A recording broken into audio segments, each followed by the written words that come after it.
was like, wait, I got a 70? Hey, it went at 379 at 176.983. We are back. We're at Wagler Motorsports Park in Lyons, Indiana, and we are here for Schied's Diesel Extravaganza 2024. So give us the update of what happened. We saw you sit out in Bowling Green. Yeah, so I've been out of the car for 2 months.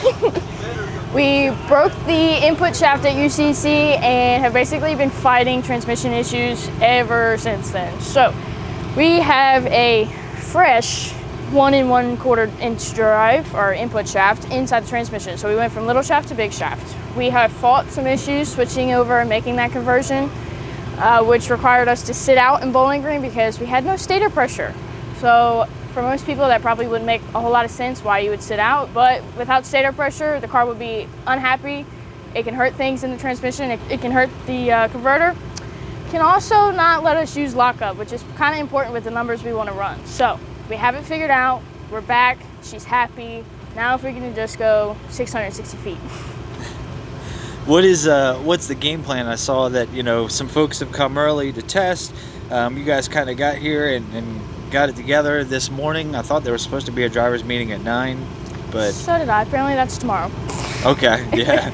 So we're going to hit some qualifying runs today? Yeah, so I think we start at 11:30. I think some of the truck pools are going to go first just to get them started for the day. We'll run at 11:30.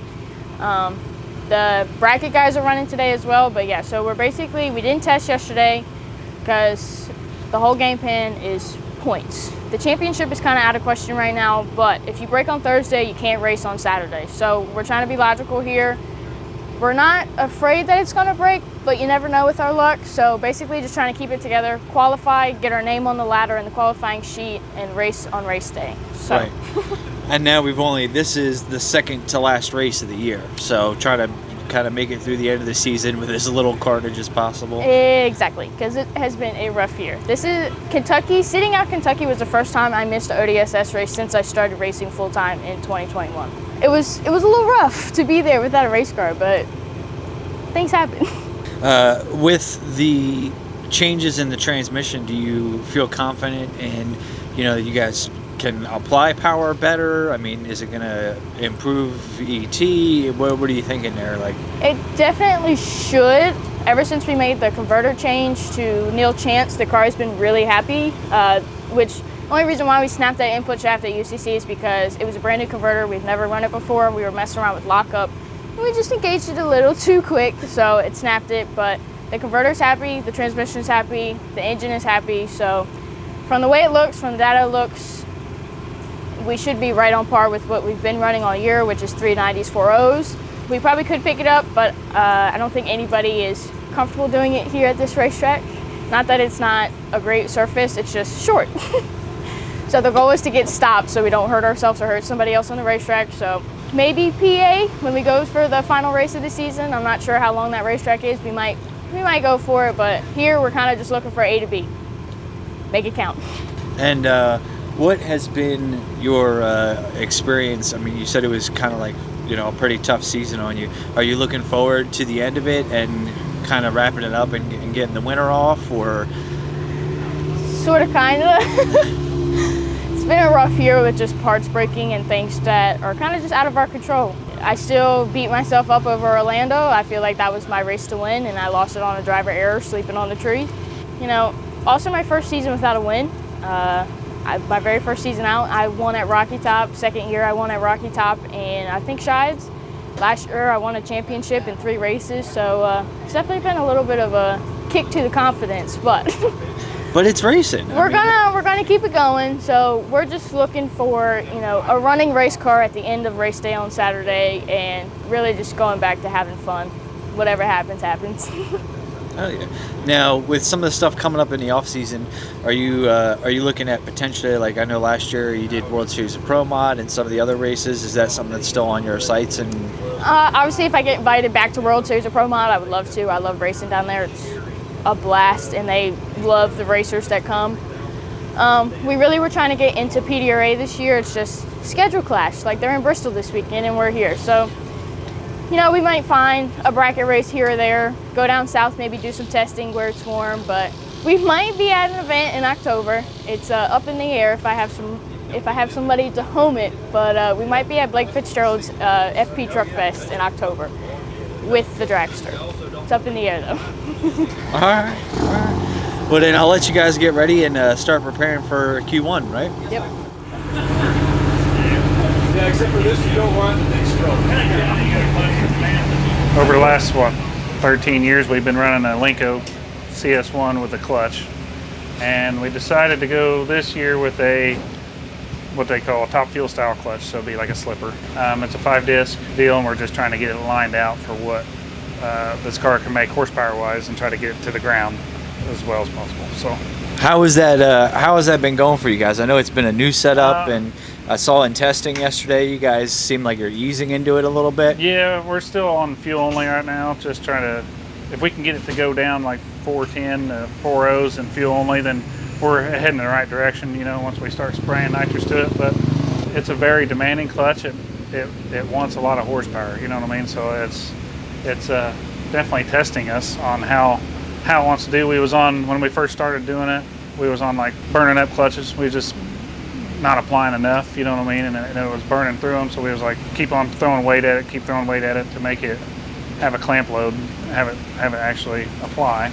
Right. And now we're on the other side of that. We can actually pretty much choke it out anytime we want to. So we just gonna have to find that sweet spot. But once we get it in the fuel spot of it, then when nitrous comes in, we're actually start wearing the clutch a little bit more than what we are. Because it sounds like it's grabbing good now. Like you can hear it grab really and bog down the motor. Yeah, it really pulls it down pretty good right now. We can get it down to like 3,000 RPM. You know, leaving it like 5,500 and pull it down to 3,000 that's a heck of a yank down, really, more than anything. So it needs to pull down to about like 4,000 or so and ramp out of that. But we did a gear change as well after this last race or whatever. We put a 325 gear in it instead of the 273. So basically now it's just set up for 8th mile only at the time, you know. But we need a gear ratio to help us get it out of the hole quicker. You know what I mean? That 273 gear, and you'd have to leave it like 8,000 RPM to make it do anything. You know what I mean? Yeah. Now, what's the advantages of this setup, and why did you guys choose to go that way? Well, the advantage I would say is it's tunable. It's really a tunable deal. You can slip it out and lock it up anytime you want. You know, go 1-to-1, no gear shifts. And over the years, you know, our 1-2 shift, the 2-3 shift, it would always shake a tire, or break a shaft, or smoke a clutch packs in the transmission, and all that kind of stuff. So the advantage was, one was losing the transmission, so you're losing like probably 80 pounds. So that was just weight reduction at that.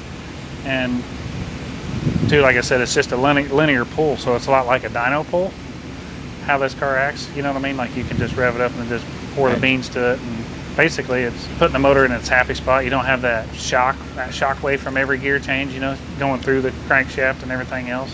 It's just, I think it would be easier on the engine and make it live longer as well.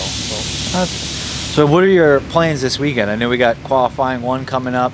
Are you guys really looking to try to dial it in more, or are you guys, you know, trying to run it out the back and make a run at the class? Or well, what we're going to try to do is we're going to leave the car the same setup as what we did on our last testing pass yesterday, and then we're just going to spray it to see if we can get the RPM to come up more and put more boost to it, because the engine's really cold right now. She's not working hard, and we need to get that squared away as well as get it more heat into the motor to turn the turbines harder and make more boost. So we're going to try to do that with nitrous first.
tell us about Q1.